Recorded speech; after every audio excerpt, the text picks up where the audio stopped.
I've done all the 14 peaks, so it's quite a journey.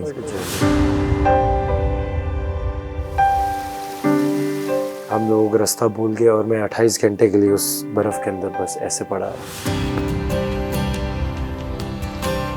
Pakistan में I was declared dead.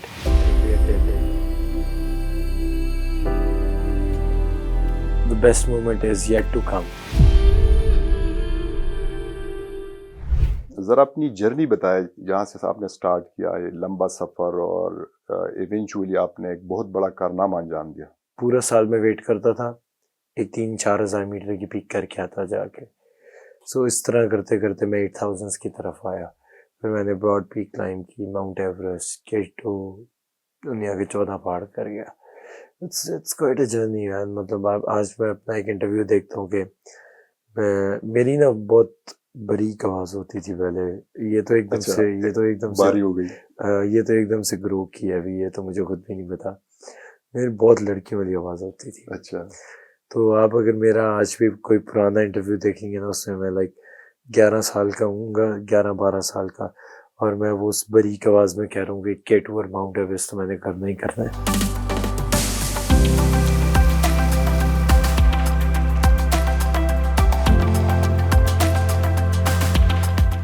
अच्छा शिरोज, जब आप तकरीबन ऑलमोस्ट अचीव करने वाले थे, क्या चल रहा था आपके माइंड में कि कुछ भी नहीं। उस वक्त कुछ भी नहीं चलता। जब आप माउंटेन पे होते हो ना, दैट मोमेंट आपके दिमाग में कुछ नहीं चल रहा होता, ऑल एम्प्टी। आप बस ये कह रहे होते हो यार यहाँ से जिंदा कैसे निकलना है वापस। You don't care about the view, you don't care about day और नाइट, रात हो दिन हो, यू जस्ट कीप वॉकिंग। सबसे मुश्किल मरहला कौन सा था आपका पूरी जो कैरियर में? क्योंकि नंगा पर्वत भी एक, जिसको किलर माउंटेन कहते हैं, वो भी बड़ा सर करना नंगा मुश्किल पर्वत होता है। में मैं फंस गया था एक्चुअली। अच्छा। 28 घंटे के लिए। अच्छा। मैं और फजल क्लाइंब कर रहे थे, और जब कोई रोप नहीं थी हमारे पास, कुछ भी नहीं था, सिर्फ हम 2 ही लोग थे पहाड़ पे, विदाउट रोप जा रहे थे ऊपर समिट पे।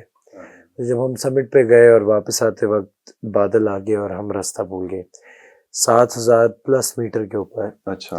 हम लोग रास्ता भूल गए और मैं 28 घंटे के लिए उस बर्फ के अंदर बस ऐसे पड़ा रहा।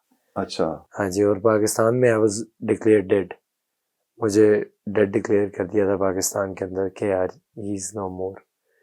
मेरे घर में भी एक तरह का मातम का माहौल था और बड़ी बड़ी मुश्किलात थी उस टाइम पे।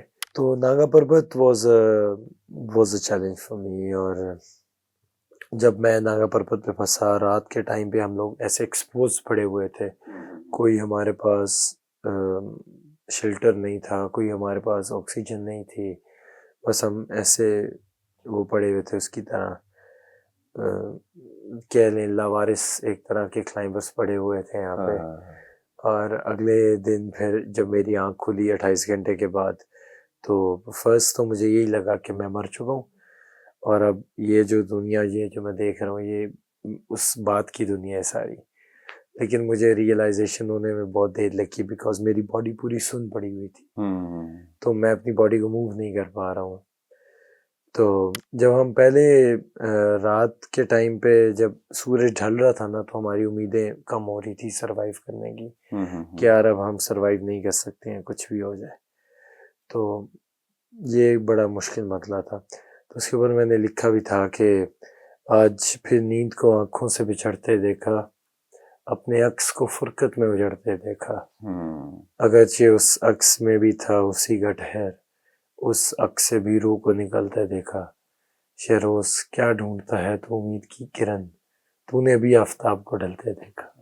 सही। तो ये मेरी नागा पर्वत की एक जर्नी थी। तो नियर डेथ एक्सपीरियंस था। हाँ, ये मेरा नियर डेथ एक्सपीरियंस था।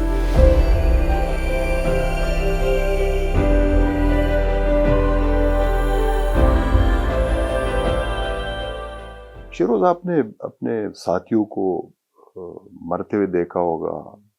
जब इस तरह कैजुअलिटी हो जाती है और आप कैंप में हो, क्या फीलिंग्स होती है कि यार इस तरह ये बंदा गया, मैं भी जा सकता हूँ, इस तरह? तो वो तो हमें हर वक्त पता होता है कि यार हम भी जा सकते हैं एनी टाइम।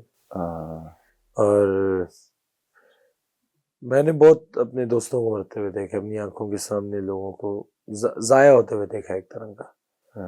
और हम कुछ मदद नहीं कर पाए उनकी उस टाइम पे, तो दिल पे पत्थर रख लेते हैं, क्या करें।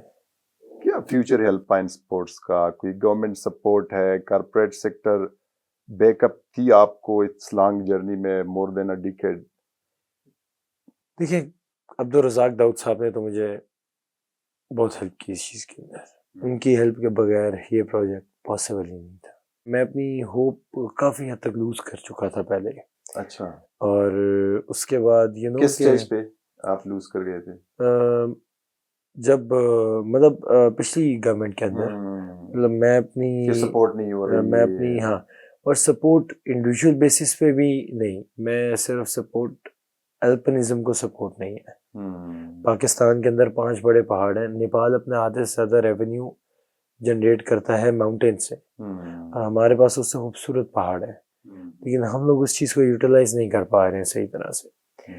तो अब इंशाल्लाह ये है कि मैं when I'll meet Prime Minister, I'll discuss with him about all the difficulties that we face, and I want to be the next face of alpinism of Pakistan. Right right. Best moment आपका पूरी journey का? Best moment तो I think अभी still the best moment is yet to come.